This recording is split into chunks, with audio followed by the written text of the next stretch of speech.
compartir a ver si nos corta de nuevo.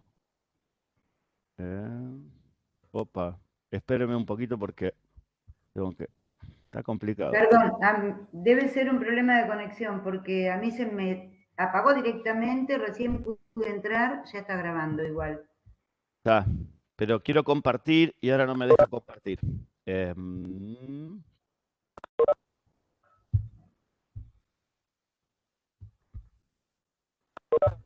No, es imposible. Ah, ahí está.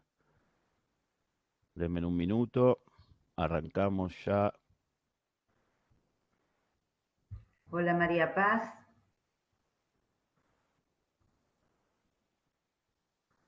Esas son las delicias de la virtualización. Terrible.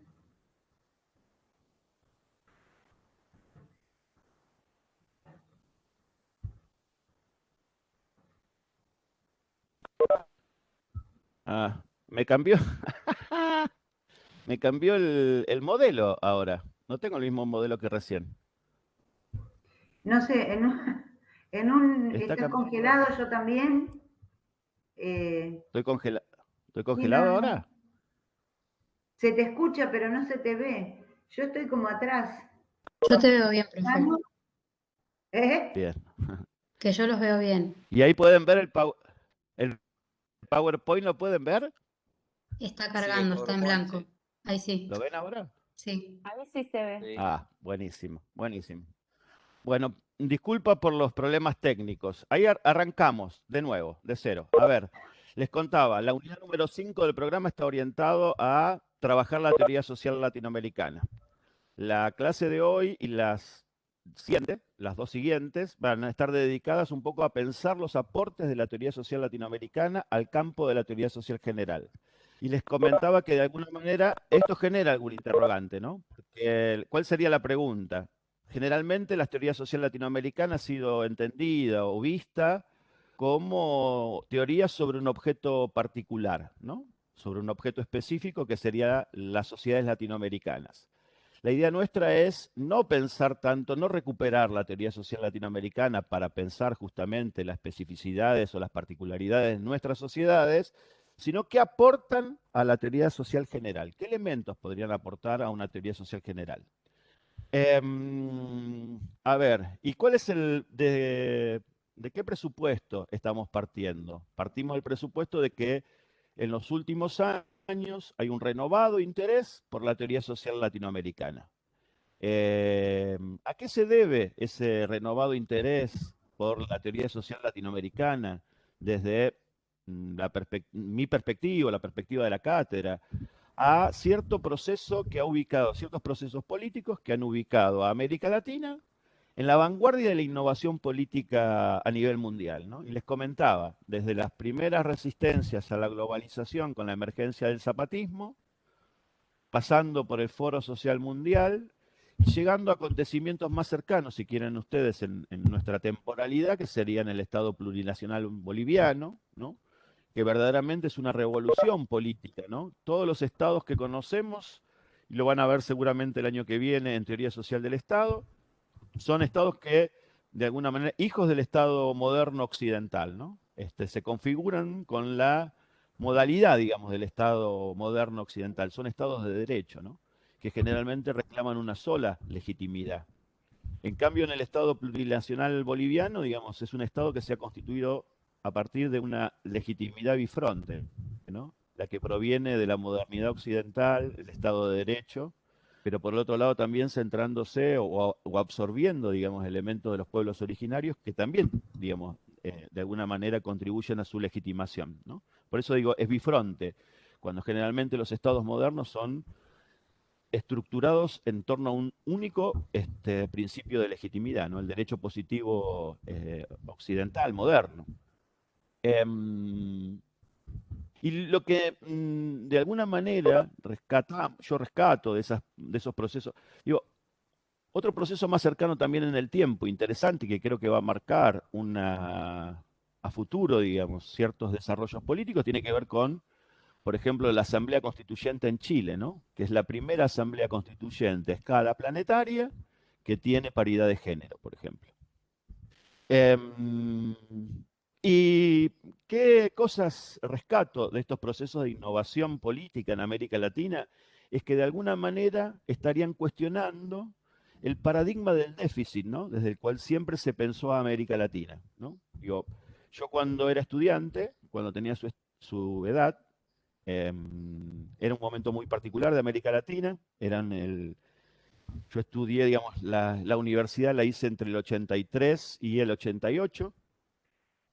Piensen ustedes, en el 83 es el proceso de transición democrática en la Argentina, ¿no? El 82, guerra de Malvinas, caída del régimen militar, llamado a elecciones, gana Alfonsín, ¿sí?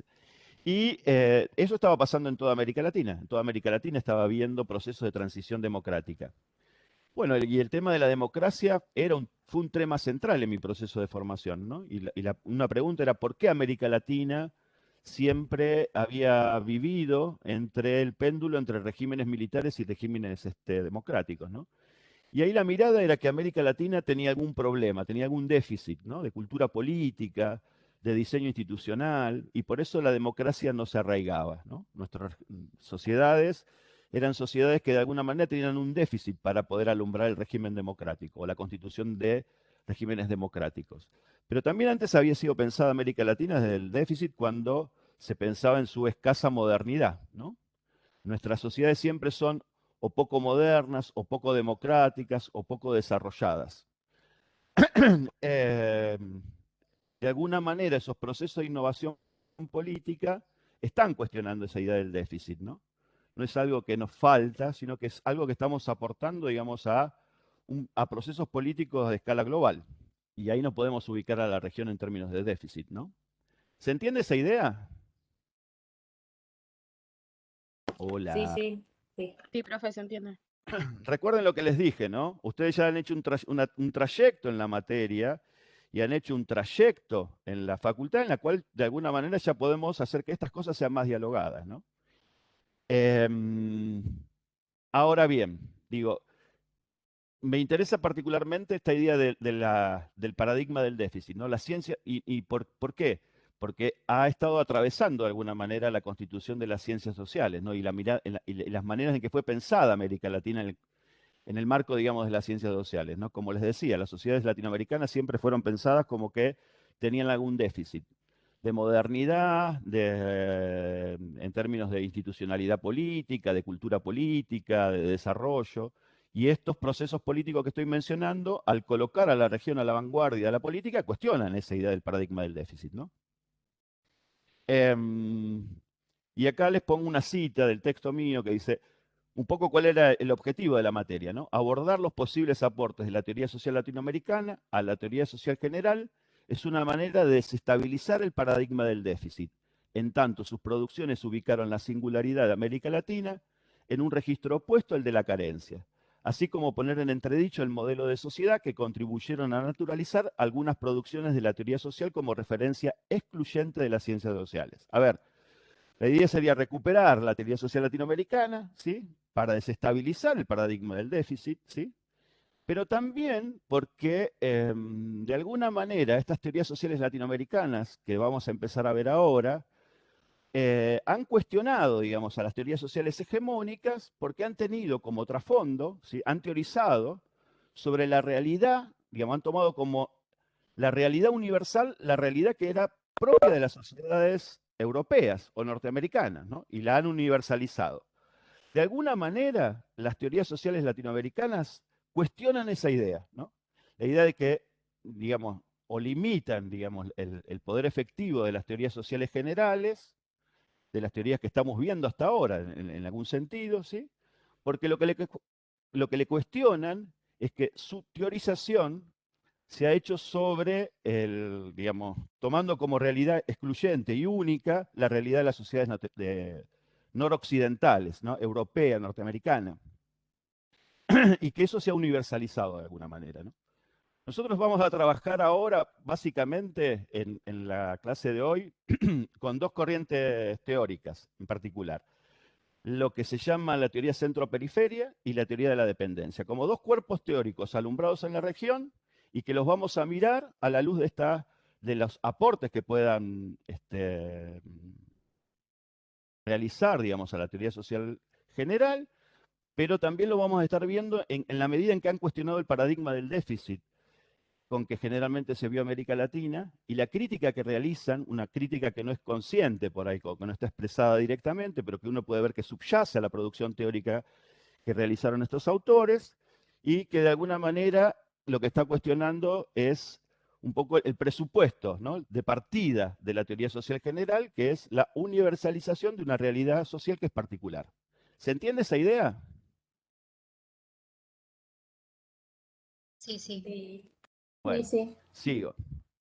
Y les decía, vamos a ver dos cuerpos teóricos que son la teoría centro-periferia y la teoría de la dependencia, como dos cuerpos teóricos latinoamericanos, y los elegimos particularmente por una cuestión, digamos, ¿sí? Son teorías sociales que se alumbraron en el momento en que las ciencias sociales en América Latina se estaban constituyendo, ¿no? Las ciencias sociales en América Latina se institucionalizan, ¿no? Se crean muchas carreras de grado, las carreras de sociología, básicamente, ¿no? Se van constituyendo fuertemente a partir de la Segunda Guerra Mundial, ¿no? Y estas teorías que nosotros vamos a ver están en ese contexto, en el contexto de la posguerra, ¿no? Em, y ese es el interés que tenemos, ¿no? Básicamente por estas teorías, porque son teorías que han estado de alguna manera imbrincados con el desarrollo de las ciencias sociales, y recuerden que nosotros cuando planteamos los contenidos de la materia, lo que le estamos diciendo, lo que les proponemos es ver teorías que están vinculadas a la práctica de las ciencias sociales, ¿no? Por eso también elegimos estas corrientes teóricas. A ver, arranco con la teoría centro-periferia, que también es conocida como cepalismo, ¿no?, o estructuralismo latinoamericano. La CEPAL, ¿por qué se llama, digamos, cepalismo? Porque está muy vinculado a la producción intelectual de la CEPAL. ¿Qué es la CEPAL? La CEPAL es la Comisión Económica para América Latina, que es una institución de Naciones Unidas que se crea en el año 1947, ¿no? Piensen ustedes que eso está inscrito en el marco de la Guerra Fría. Terminada la Segunda Guerra Mundial, digamos, se constituyen dos grandes potencias hegemónicas, ¿no? Por un lado, liderando las sociedades capitalistas Estados Unidos, y por el otro lado, la Unión Soviética, ¿no? Con dos modelos alternativos de desarrollo. Hay una guerra larvada que nunca se materializa en términos concretos, pero es una guerra ideológica, comercial, etcétera, etcétera, que se conoce como la Guerra Fría. Las Naciones Unidas se crean en ese marco, perdón, las Naciones Unidas no, la Comisión Económica para América Latina. ¿Y en qué marco, digamos? Vinculado a la idea de que la promoción del desarrollo en los países periféricos, de alguna manera, podía bloquear la influencia que podría llegar a tener la Unión Soviética sobre la sociedad de esos países, ¿no? La idea era, bueno, a mayor desarrollo, los países no, van a optar por una economía de mercado y por lo tanto van a pasar a la esfera de influencia occidental, ¿no? Y van a dejar de coquetear o de pensar que una vía alternativa al desarrollo sea la constitución de economías planificadas, economías de no mercado, supresión de la propiedad privada de los medios de producción, etcétera, etcétera. La producción teórica de la CEPAL está, digo, se inicia en el año 47. Ahí hay dos cuestiones interesantes en términos históricos. La primera es que se elige para la capital de la región Santiago de Chile, ¿no? ¿Y por qué se elige Santiago de Chile? Porque una de las opciones que se había tenido en ese momento era la posibilidad de que la Comisión Económica para América Latina se radicase en Buenos Aires. Pero en ese momento en Argentina estaba el gobierno peronista que tenía, digamos, tensiones con el gobierno norteamericano. Entonces, dado el peso que tiene Estados Unidos en las Naciones Unidas, se optó por Santiago de Chile para sacarla de una posible influencia que tuviera el peronismo sobre la Comisión Económica para América Latina. Y la otra cuestión, importante también para marcar en términos históricos, que su primer secretario general fue Raúl Prebisch, un economista argentino, controversial. En este caso, digamos, lo vamos a rescatar como uno de los autores más importantes, digamos, de la teoría centro-periferia. La mayoría de los comentaristas de la teoría de la CEPAL lo que rescatan es básicamente dos cosas. Primero, que la originalidad del enfoque, ¿no?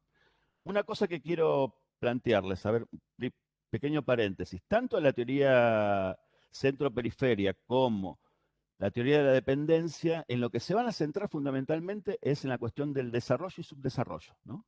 Que era el tema central de las sociedades latinoamericanas en el periodo de posguerra, digamos, entre los años 50 y los años 70, América Latina estuvo muy cruzada por pensar la cuestión del desarrollo, ¿no? En este marco del paradigma del déficit, ¿no? De la idea de un mundo que comienza a estructurarse en sus relaciones mundiales en relación a países desarrollados y países subdesarrollados, ¿no? Estableciendo relaciones entre ellos de subordinación, ¿no? Obviamente, y de dependencia. Bueno, como les comentaba, una de las cuestiones más originales de perdón, una de las cuestiones que más se rescatan de la CEPAL, digamos, de la corriente teórica vinculada a la CEPAL, tiene que ver fundamentalmente con la originalidad de su enfoque, ¿no? Es tal vez una de las corrientes teóricas que primeramente plantea que el subdesarrollo no es un momento, una etapa previa al desarrollo, no es una estación, digamos, la estación de partida para alcanzar el desarrollo, sino que el subdesarrollo de los países de la periferia es consecuencia del desarrollo de los países centrales, ¿no?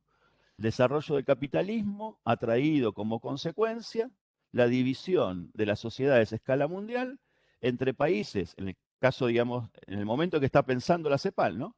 Países que se insertan al mercado mundial como productores de materia prima y recursos naturales, y países que producen para el mercado mundial productos manufacturados. Y lo que se veía era básicamente que había estándares de desarrollo muy diferenciales entre ambas tipos de economías, ¿no? Bueno, mientras la teoría de la modernización, que era la teoría dominante en el mundo anglosajón respecto del subdesarrollo, establecía que el subdesarrollo era la estación de partida para alcanzar el desarrollo y que los países subdesarrollados se encontraban en digamos, en esa etapa de la evolución histórica y que en algún momento, a través de un proceso de modernización, iban a alcanzar a los estándares de vida de las sociedades desarrolladas, iban a alcanzar el desarrollo, la CEPAL lo que plantea es que el subdesarrollo no tiene que ver con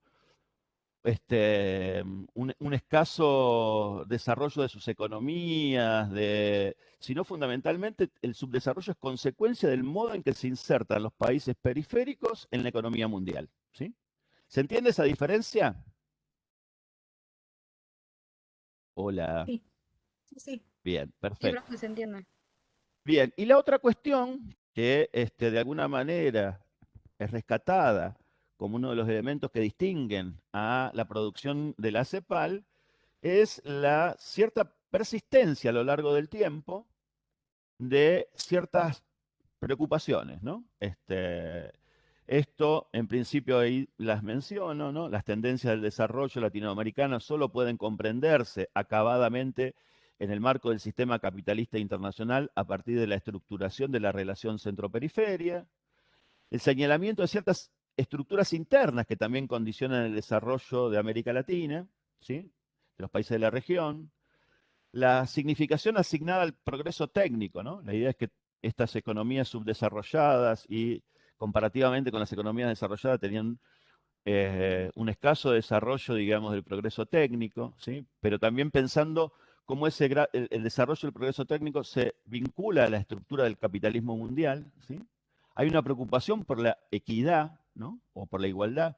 Piensen ustedes que si uno piensa en términos globales, la región más pobre del planeta es África, pero la más desigual es América Latina, ¿no? El tema de la desigualdad es un tema estructurante también de la preocupación de la CEPAL, digamos, por el desarrollo latinoamericano. Y otra cuestión que va a destacar un poco la CEPAL es la centralidad que tendría que tener en sociedades como la nuestra el Estado, ¿no? Para conducir el desarrollo.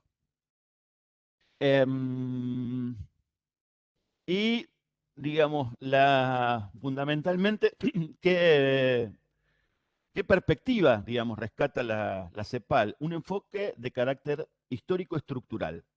¿Por qué histórico-estructural? Porque esta idea de pensar el subdesarrollo como la contracara digamos, del desarrollo de los países centrales, es la idea de que subdesarrollo y desarrollo son consecuencias de la constitución histórica del capitalismo, ¿no? Esto que les decía, en determinado momento el capitalismo se constituye, así como el capitalismo de alguna manera va desarrollando relaciones de producción capitalista que van deglutiendo las relaciones de producción precapitalistas en Europa, a la par que va ocurriendo eso, el desarrollo del capitalismo de alguna manera instaura un mercado mundial, ¿no? Y esa instauración del mercado mundial en su momento ubicó a los países en situaciones distintas. Algunos son proveedores de materias primas y recursos naturales y otros productores de bienes manufacturados y servicios fundamentalmente, ¿no?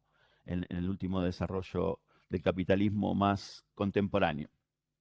Y que ese, digamos, ¿por qué es un enfoque histórico-estructural? Histórico porque nuestro subdesarrollo estaría vinculado a la constitución histórica del capitalismo como sistema económico mundial. Y en segundo lugar, es estructural porque justamente la constitución de esa estructura de países centrales y países periféricos, de alguna manera es lo que condiciona y explica el subdesarrollo de los países de la región. La CEPAL, a lo largo de su desarrollo histórico, tiene al menos tres tesis que son muy importantes de tener presentes. La primera es la idea del deterioro de los términos del intercambio. ¿Ustedes tuvieron historia latinoamericana el año pasado? Sí, y Sí, también vimos eso en economía política, lo Bien, del o sea, deterioro de los términos. no hace falta que lo explique entonces, ¿no?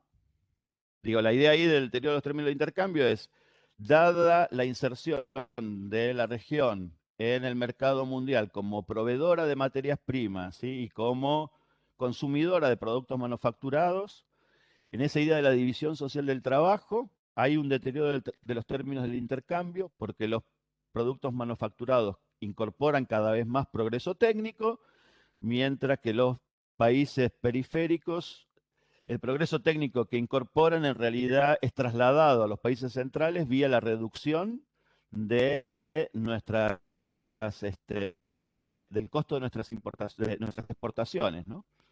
Entonces, cada vez se necesitan más productos digamos, productos, más recursos naturales para comprar la misma cantidad de bienes industriales, ¿no? Esa es un poco la idea del deterioro de los términos de intercambio.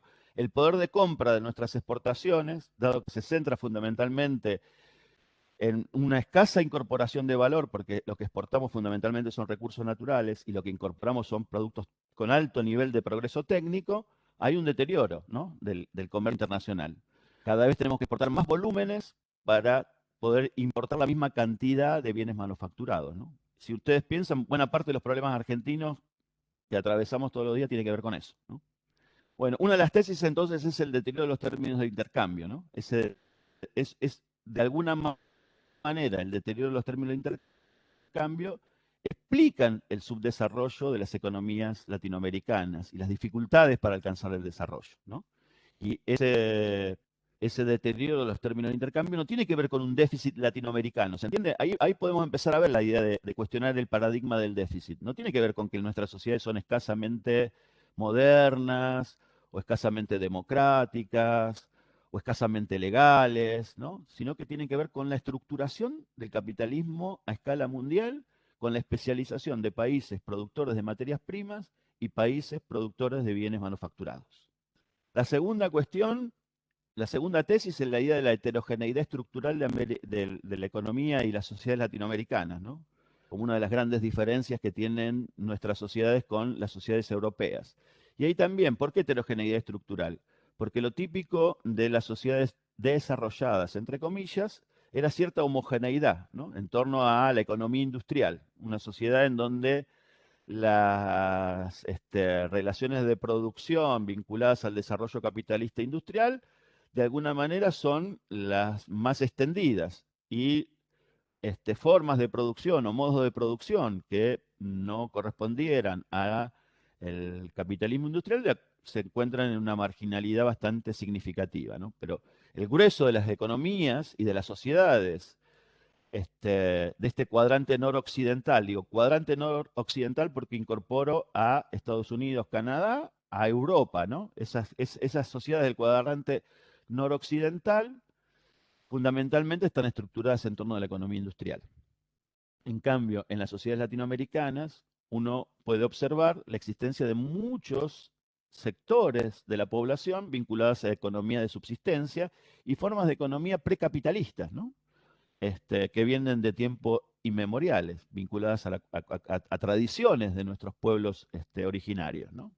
Entonces, siempre en América Latina, lo típico, el desarrollo capitalista, lo que produjo en América Latina es cierta heterogeneidad estructural, ¿no? Conviven economías de alta productividad, muy vinculadas a la productividad promedio de las economías de los países centrales, y tenemos sectores de una escasa productividad o de producción para la subsistencia. Lo típico en las sociedades desarrolladas es que la economía vinculada al sector más moderno es lo central, digamos, ¿sí? En cambio, en las sociedades latinoamericanas persistían formas de producción precapitalistas o con un bajo grado de productividad, ¿no? Vinculadas a la economía de subsistencia. ¿Y cuál es la idea de que el desarrollo, lejos de traer, en el caso de las economías latinoamericanas, una reducción de la heterogeneidad estructural, lo que viene potenciando con el tiempo es un crecimiento cada vez más notorio de esa heterogeneidad estructural? Porque cuando hay el desarrollo de nuevas actividades económicas, nuevas inversiones vinculadas al capital extranjero, etcétera, etcétera, o cuando se desarrolla un sector productor manufacturero, a veces se vincula pura y exclusivamente, la economía no genera, digamos, beneficios al conjunto de la sociedad, sino que se hallan fuertemente concentrados en determinados grupos sociales, ¿no? Esa es la idea de la heterogeneidad estructural. Lo típico de las economías latinoamericanas, entonces, no es su homogeneidad en torno a las relaciones de producción de las sociedades capitalistas, como típicas de las sociedades capitalistas industriales, sino la persistencia de modos de producción, y de ahí la heterogeneidad. Y otro de los elementos típicos que resalta la CEPAL como una de las características de la región es la idea de cierta dificultad para poder combinar crecimiento con equidad, ¿no? Y ahí de nuevo, ¿no? Lo típico del desarrollo en las regiones, digamos, lo que ha caracterizado a las sociedades desarrolladas es la combinación de un crecimiento económico sostenido con mayores niveles de igualdad, de reducción de las desigualdades. En América Latina, los procesos de crecimiento que se han dado en algunos países de la región, en determinados momentos, que han sido diferentes, en un determinado momento Argentina lideraba el proceso de crecimiento industrial, ¿sí? Pero ese crecimiento industrial vinculado, si quieren ustedes, a la experiencia del desarrollo industrial por sustitución de importaciones, no había reducido las desigualdades como había ocurrido en otro lugar, ¿no? También uno podría pensar en la modernización de la economía chilena, que durante los años 90 se la puso como ejemplo, modelo a seguir. También es una economía que ha crecido sustantivamente en las últimas décadas, a niveles muy importantes. Su ingreso per cápita ya lo ubica como dentro de un pelotón de países que de alguna manera son los que lideran, ¿no? El ingreso per cápita, y sin embargo sigue teniendo niveles alarmantes de desigualdad social, ¿no? Bueno, ese es como otro elemento que ha caracterizado a la sociedad latinoamericana, la dificultad para combinar crecimiento con equidad. Y acá la idea, digamos, que tanto el deterioro de los términos de intercambio, la heterogeneidad estructural, como las dificultades para combinar crecimiento con equidad, no son problemas de las sociedades latinoamericanas, no son problemas que tengamos algún déficit, sino que esa configuración particular de las sociedades latinoamericanas es explicable a partir de la estructuración del capitalismo mundial en países centrales y países periféricos, ¿no? En donde fundamentalmente la relación económica hace que, o la estructuración de esa relación entre países centrales y periféricos, hace que en América Latina su excedente económico en vez de quedarse en la región para asegurar, digamos, los beneficios del desarrollo, lo que hace es fluir hacia los países centrales, ¿no? No, perdón.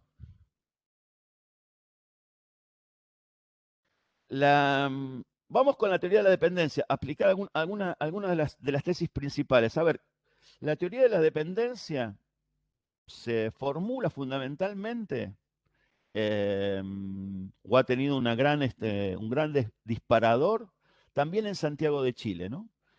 El hecho de que estuviera la CEPAL en Santiago de Chile hizo que en determinado momento fuera un foco intelectual bastante importante, sumado a que muchos teóricos de la dependencia eran brasileños, ¿no? Que se estaban formando, digamos, en Brasil, y que el golpe militar del 64 los obliga a migrar. Y muchos de estos intelectuales brasileños vinculados a la producción de la teoría de la dependencia migran hacia Santiago de Chile, y ahí en Santiago es donde se dan uno de los desarrollos más interesantes de la teoría de la dependencia, ¿no? Y, digo, pensando en términos de históricos, ay, ¿tenemos problemas de conectividad? ¿Escuchan? ¿Hola? Yo te escucho bien, Sí, profe. ¿Eh? Se ve y se se escucha escucha bien. bien. Se escucha bien. Bueno, Escucho. bien. Bueno, nada, como les decía, a ver, en términos históricos, la producción teórica de la CEPAL se inicia en el año 47 con la creación de la CEPAL y su radicación en Santiago de Chile. La teoría de la dependencia es un cuerpo teórico que está a 2 décadas de diferencia con la CEPAL. O sea, la teoría de la CEPAL es un antecedente de la teoría de la dependencia. Y cuando se formula el marco teórico de la dependencia, las sociedades latinoamericanas están en otro momento histórico, muy diferente a 1947, ¿sí? Primero, porque ya se empieza a verificar algo que había propuesto la CEPAL, ¿no? La CEPAL proponía, bueno, ¿cuál es el camino para que los países latinoamericanos de alguna manera puedan saltar esta dificultad de la relación centro-periferia? Y bueno, la industrialización, ¿no? La industrialización era como la apuesta más fuerte que tenía la CEPAL. El desarrollo del mercado interno y esta idea de la industrialización por sustitución de importaciones era una propuesta que de alguna manera la CEPAL promovía para los países de la región, ¿sí? La teoría de la dependencia se escribe, se formula sobre los límites económicos y políticos de esa estrategia de crecimiento centrada en la industrialización sustitutiva, ¿no? ¿Por qué límites económicos? Porque el crecimiento, bueno, ahí no sé, no sé si se corta, ¿no? Tengo un mensaje cada rato que se está cortando. No, profe, Eh, se escucha ahí. bueno, buenísimo. Digo, hay a ver, les decía, la teoría de la dependencia de alguna manera se constituye sobre ciertos límites que estaba mostrando la experiencia de desarrollo industrial por sustitución de importaciones, ¿no? Límites económicos porque de alguna manera, digo, una de las grandes dificultades que tuvo el desarrollo industrial por sustitución de importaciones tenía que ver con los bienes de capital, ¿no? Los países de la región producían una industria liviana, pero para poner en marcha esa industria liviana tenían que importar bienes de capital, con lo cual en realidad seguían fluyendo recursos de la periferia hacia el centro, ¿se entiende? Y los países de la región no podían tener un desarrollo autónomo porque de alguna manera la tecnología dependía también de las tecnologías que se desarrollaban en los países centrales. Entonces, había límites de carácter económico, ¿no? El modelo de sustitución de importaciones, de desarrollo industrial por sustitución de importaciones, tenía límites estructurales, pero también límites políticos, ¿no? Porque a medida que las sociedades latinoamericanas se industrializaban, crecía el proletariado, había cada vez más conflictividad social. Entonces también había límites políticos, ¿no? Piensen ustedes que las dictaduras militares del Cono Sur, uno lo puede estar del 64 en Brasil, el 70 en Chile, 73 Chile, 76 Argentina, Uruguay, ¿no? Estarían vinculadas también a el aumento de la conflictividad social derivada, digamos, de la industrialización sustitutiva cuando los sindicatos y la clase trabajadora se vuelven más potente y más fuerte, ¿no? Después, otro de los cambios que hay es el cambio en este lugar del capital extranjero, ¿no? Es el momento del desarrollo de las empresas multinacionales, ¿no? Cuando la CEPAL está formulando sus primeras proposiciones teóricas, todavía no teníamos la constitución de lo que sería el capitalismo multinacional, ¿no? La aparición de las multinacionales con el grado, digamos, de significación que tienen en las economías de los años 70, 60 y 70, ¿no? Em, y que además este capital, digamos, el capital extranjero, perdón, antes en América Latina había estado vinculado al sector exportador fundamentalmente, ¿no? Y a empréstitos al Estado, y ahora directamente se vincula a la producción manufacturera para el sector, para el mercado interno, ¿no? Ese es un cambio también cualitativo en el rol del capital extranjero. ¿Por qué menciono esto? Porque la industrialización, entonces, en América Latina, la industrialización sustitutiva, nos generó mayor autonomía de los países de la región, porque dependían crecientemente del aporte del capital extranjero y del dinamismo que aportaban estas multinacionales que traían nuevas tecnologías, nuevos productos, etcétera, etcétera, ¿no?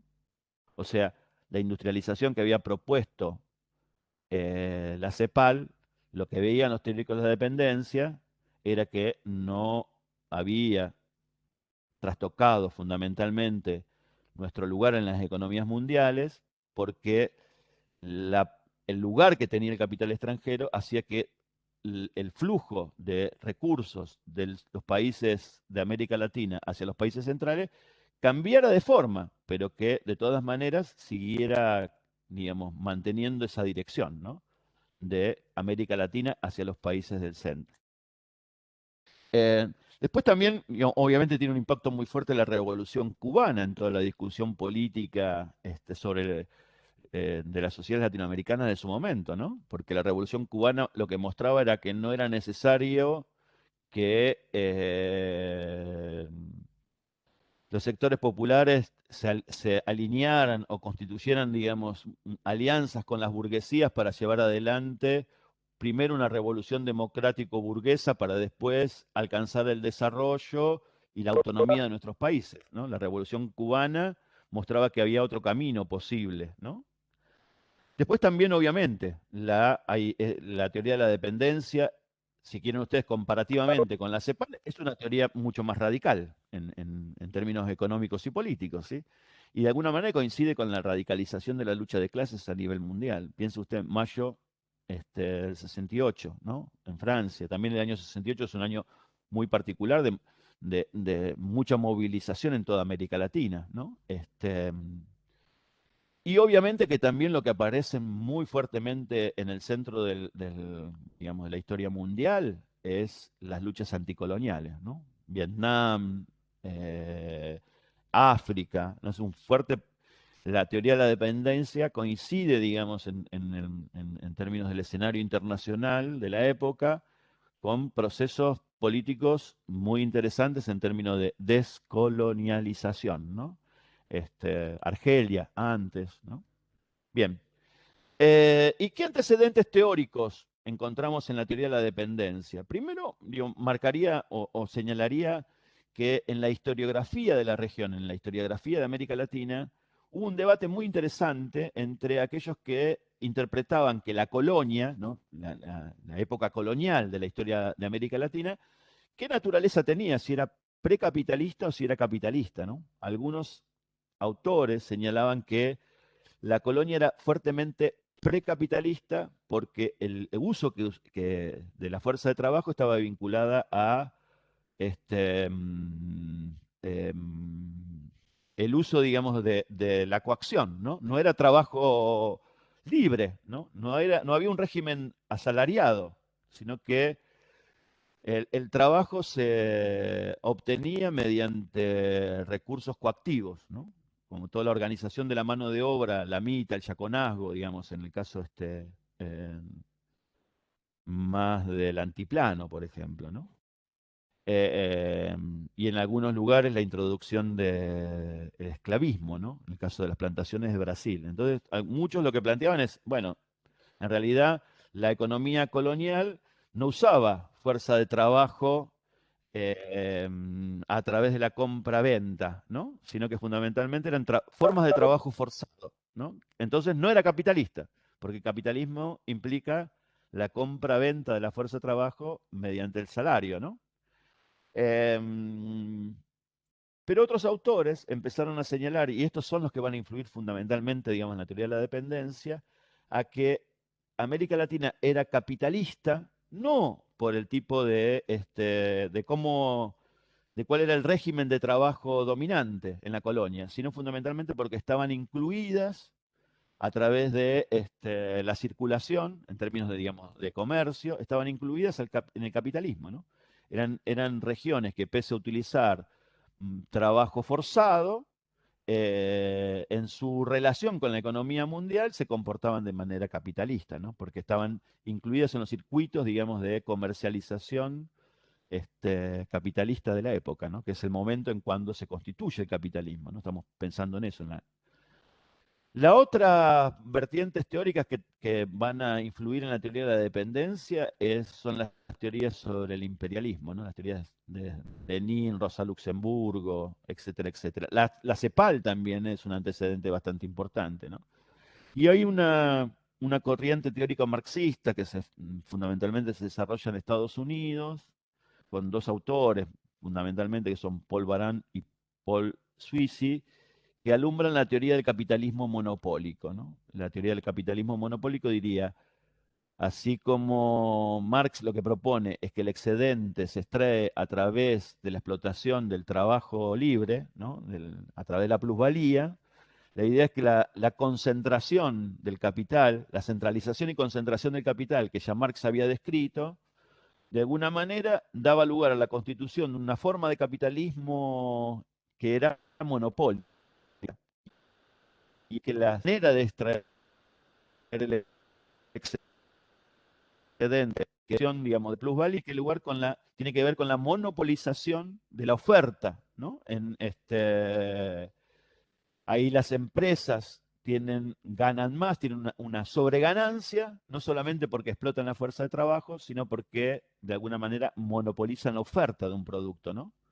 Y eso las hace de alguna manera actores económicos muy poderosos, muy dominantes, y que no solamente sus ganancias se vinculan a la explotación del trabajo formalmente libre, sino también a la explotación de su condición monopólica en el mercado. Vamos a ver ahora algunas, algunas tesis de la teoría de la dependencia. Una de las tesis es esto que veníamos conversando y que también de alguna manera está vinculado a lo que ya había planteado la CEPAL, ¿no? El desarrollo y el subdesarrollo son fenómenos diferentes de un mismo proceso universal, el desarrollo mundial del capitalismo, ¿no? Y acá vuelvo con lo mismo. Ahí hay una crítica velada a lo que era la teoría de la modernización, que fue, si quieren ustedes, una respuesta desde Occidente para pensar el subdesarrollo de las sociedades latinoamericanas, ¿no? Perdón, de las sociedades del tercer mundo, ¿sí? Y ahí la mirada de la CEPAL y la mirada de la teoría de la dependencia, sobre todo muy, muy fuertemente expresada en la teoría de la dependencia, la idea de que no hay, que el subdesarrollo no es una estación necesaria y previa como la que se encontraban en algún sentido las economías europeas, las sociedades europeas antes de la llegada del capitalismo, sino que en realidad nuestro subdesarrollo es la consecuencia del desarrollo capitalista mundial, ¿no? Que establece relaciones de dependencia y subordinación de las economías periféricas y que de alguna manera el desarrollo de los países centrales se asienta en mecanismos de extracción del excedente de las economías periféricas. La otra tesis es que, digo, y hay una crítica a la CEPAL, que el desarrollo de la industrialización en América Latina no iba a traer como consecuencia mayor independencia, mayor autonomía, sino que de alguna manera iba a profundizar la dependencia, ¿no? Eso vinculado a una tesis, digamos, de Gunder Frank, ¿no? Que en realidad el desarrollo, esto que decíamos anteriormente, el desarrollo de los países centrales implica el subdesarrollo de los países periféricos por las maneras a través de las cuales el excedente que producen las economías latinoamericanas fluyen hacia los países centrales, ¿no? Por ejemplo, ¿cuál sería la idea ahí? Las compañías multinacionales, ¿no? Que operan en los mercados internos latinoamericanos, que mandan regalías a las economías centrales. Las estructuras de comercialización de las exportaciones generalmente de los países latinoamericanos están en manos de capital extranjero, con lo cual también sus ganancias fluyen hacia los países centrales. El hecho de las limitaciones de nuestras economías en términos de escala, nosotros no podemos producir por la envergadura del mercado interno bienes de capital, por lo tanto importamos bienes de capital y eso también hace que buena parte de nuestro excedente económico se vaya en la compra de esos bienes de capital. Las estructuras de financiamiento internacional, ¿no? También cuando los países toman deuda, una de las maneras, digamos, de encadenar sus economías y que sus recursos fluyan hacia los países centrales es a través del endeudamiento externo, ¿no? Y la idea de que el desarrollo industrial, dado el lugar que van a tener las multinacionales, no necesariamente implica desarrollo, sino que podrían ser otras modalidades de capitalismo dependiente, ¿no? Y acá quisiera seguir ahora tratando de hacer una especie de balance, ¿no? De estas teorías latinoamericanas, de esto que estamos viendo, de estas dos corrientes teóricas, ¿no? ¿Qué cuestiones podríamos rescatar de estos planteos muy sintéticos que estuvimos pasando de las teorías tanto de la CEPAL como de la teoría de la dependencia? Básicamente que las sociedades latinoamericanas, sus particularidades, no pueden comprenderse, ¿sí? En el marco de las teorías hegemónicas de la época, ¿no? Esta idea del subdesarrollo no puede ser entendida en el marco de la teoría de la modernización, sino que hay que remitirla a las estructuras históricas del capitalismo mundial y la constitución de sociedades centrales y sociedades periféricas, sociedades metropolitanas, sociedades satélites, ¿no? Y la idea de cómo nuestras sociedades, en última instancia, si quieren ustedes, están sobredeterminadas por el lugar que ocupan en el desarrollo del capitalismo mundial, ¿no? Y ahí, ¿cuál sería un posible corolario? No lo dicen nuestros autores, algo que nosotros podemos extraer, es nuestro ejercicio, ¿sí? Esto que pongo acá, ¿no? La acción, el orden, el cambio social y la cuestión social, recuerden ustedes que son las cuatro cosas con las cuales confrontamos a las corrientes teóricas que trabajamos en clase, ¿no? Las interpelamos respecto de lo que nos dicen en relación a la acción, el orden, el cambio social y la cuestión social, ¿no? Y acá, ¿cuál es la idea? La idea que traen estas corrientes teóricas y que a mí me parece que es sumamente interesante de retener. ¿Qué es la idea que nuestras sociedades, en última instancia, la acción de nuestras sociedades, el cambio social de nuestras sociedades, nuestros órdenes sociales, están de alguna manera sobredeterminados por el lugar que se ocupa en las estructuras del capitalismo mundial, ¿no?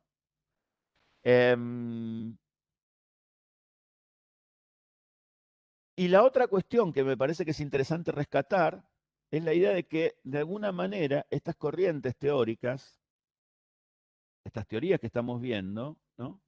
Están cuestionando, primero cuestionan el paradigma del déficit, ¿no? No sé si queda claro con lo que dije, ¿no?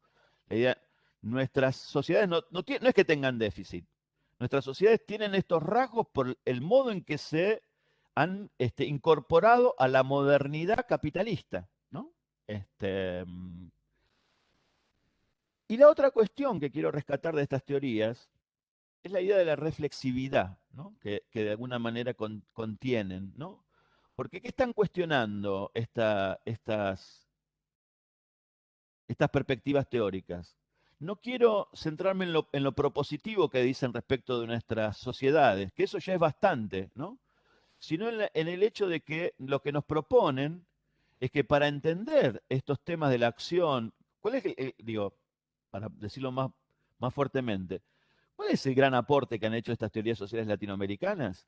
El hecho de que la acción, el orden, el cambio social y la cuestión social no pueden ser desgajadas de los lugares que ocupan las sociedades en el marco del capitalismo mundial. ¿Se entiende? No es lo mismo pensar estos problemas en las sociedades centrales que en las sociedades periféricas, ¿no? Y ahí, digo, hay dos cuestiones.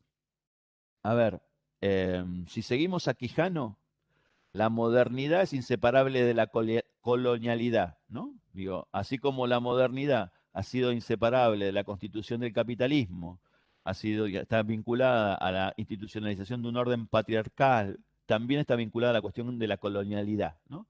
La constitución de sociedades que ocupan lugares distintos, ¿no? De jerarquías subordinadas, ¿no? Y ahí la idea ¿por qué vincularlo al tema de la reflexión teórica? Porque si coincidimos con Quijano de que la modernidad lo que ha impuesto, ¿no?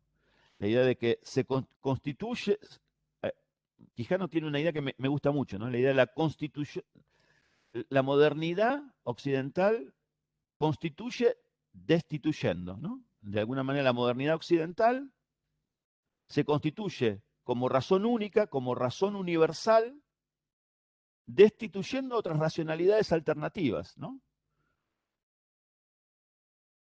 Y poniéndose como la única, como la universal, ¿no? Y de alguna manera me parece que las teorías que estamos viendo, así que hicimos un punteo nada más, ¿no? Que solamente mencionamos algunas de sus cuestiones, lo que tienen interesante es que están de alguna manera cuestionando eso, ¿no?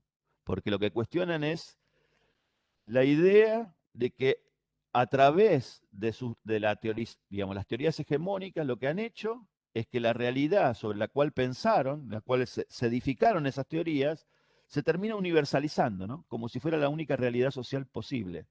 Y si coincidimos con Quijano de que la modernidad, la racionalidad típica de la modernidad procede constituyendo, pero a la vez destituyendo, es la idea de que en última instancia podría haber otras maneras de pensar, ¿no? Y había otras realidades también a tener en cuenta digamos, al momento de la teorización, ¿sí? Entonces, hay como una idea de poner en duda, ¿no? Las bases sobre las cuales se fundamenta la teoría social hegemónica, en el sentido de lo que se ha universalizado, ¿no? Es una realidad que en realidad es una realidad particular, ¿se entiende? Se universaliza como algo que fuera lo natural, algo que es básicamente un producto histórico de determinadas sociedades, ¿no? Y creo que el gran aporte de estas teorías sociales latinoamericanas se vinculan con esto, ¿no? Con la posibilidad de pensar y de deconstruir cómo las teorías sociales hegemónicas en realidad lo que están haciendo es estamos naturalizando, digamos, de alguna manera, formas de sociedad que en realidad son sociedades históricamente construidas y las metemos como un único modelo posible, ¿no? Y ahí por eso recupero, digo, ¿por qué me parece también importante recuperar estas teorías social latinoamericanas? Teorías que, ¿cuál es? A ver, para meter otro elemento en el balance. No me parece que sea tan importante lo que dicen, lo que han dicho, las preposiciones teóricas específicas que han dicho en su momento, sino lo que nos aportan en términos de esta idea de deconstruir las teorías sociales hegemónicas a través de poner en cuestión la universalización de la realidad que tuvieron en cuenta los teóricos de la teoría social tradicional y hegemónica, ¿no? Como una realidad de carácter universal, habiendo de alguna manera destituido otras formas posibles de vida social, ¿no? Y ahí creo que estas teorías tienen, se emparentan con una corriente teórica que hoy está siendo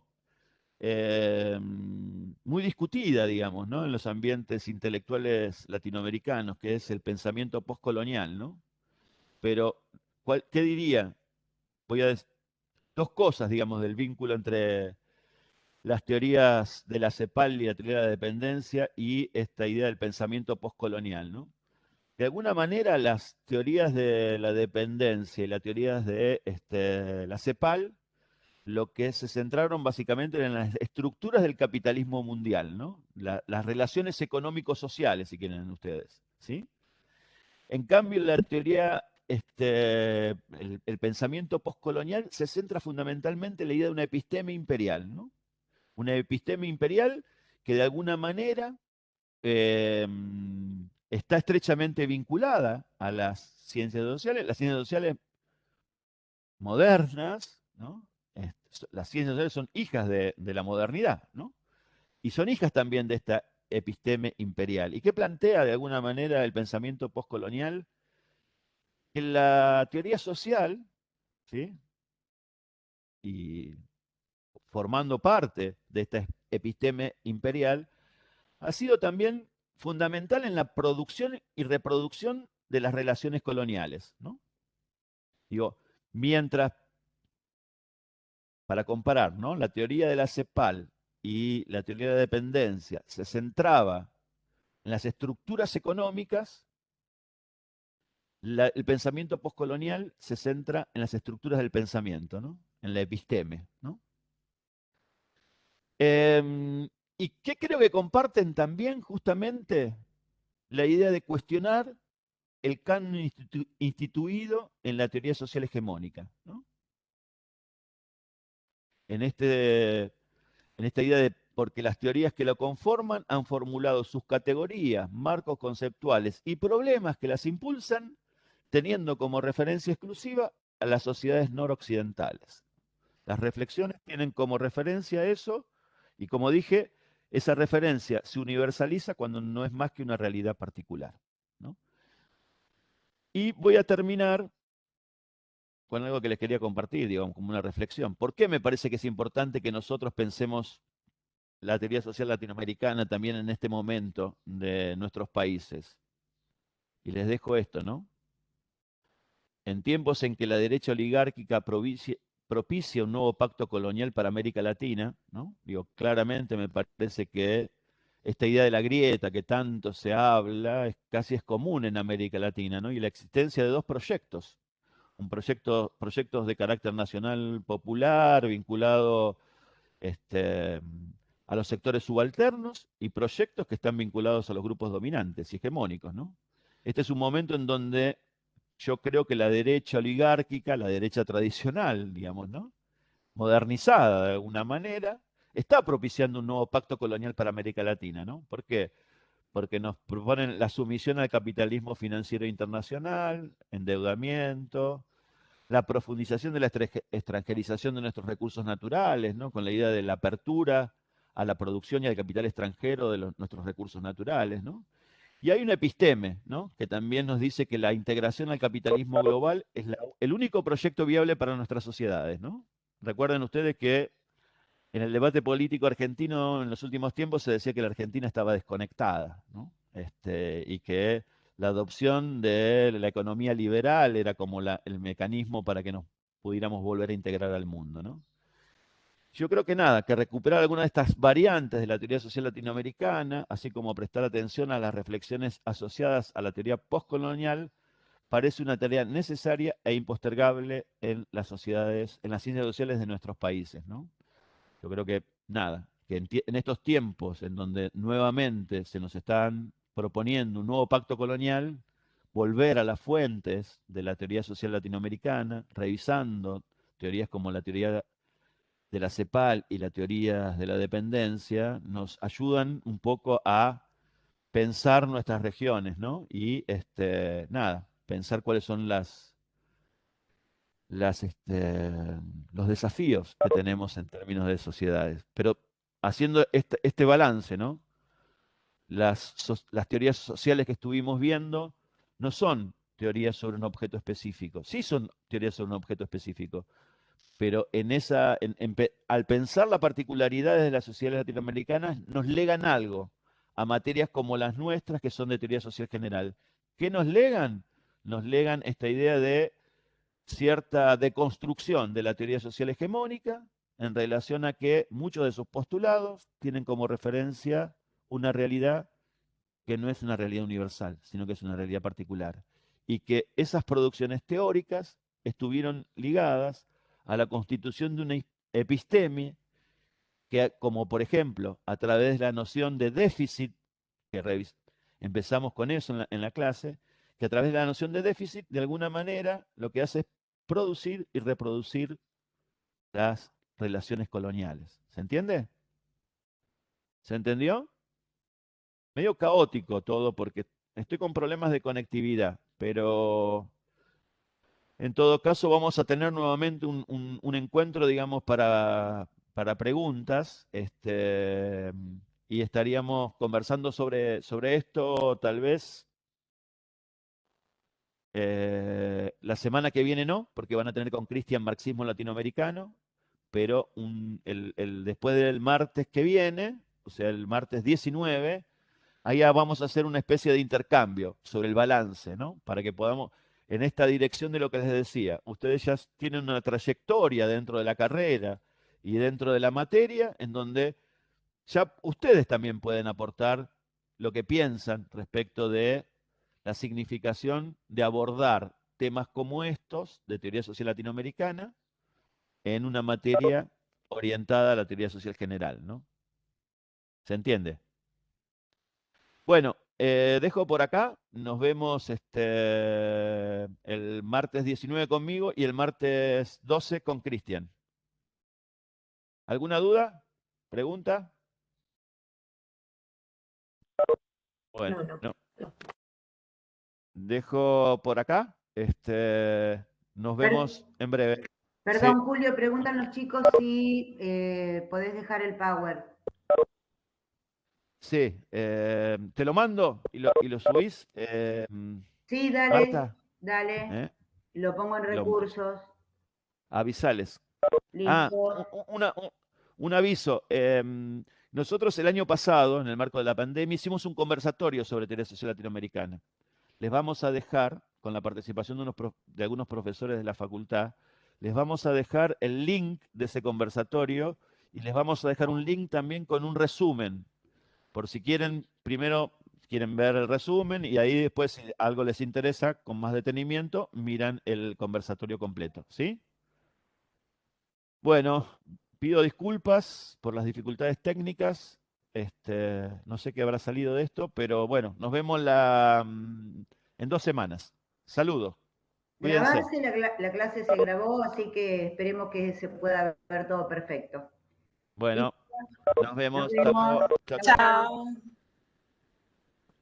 Gracias.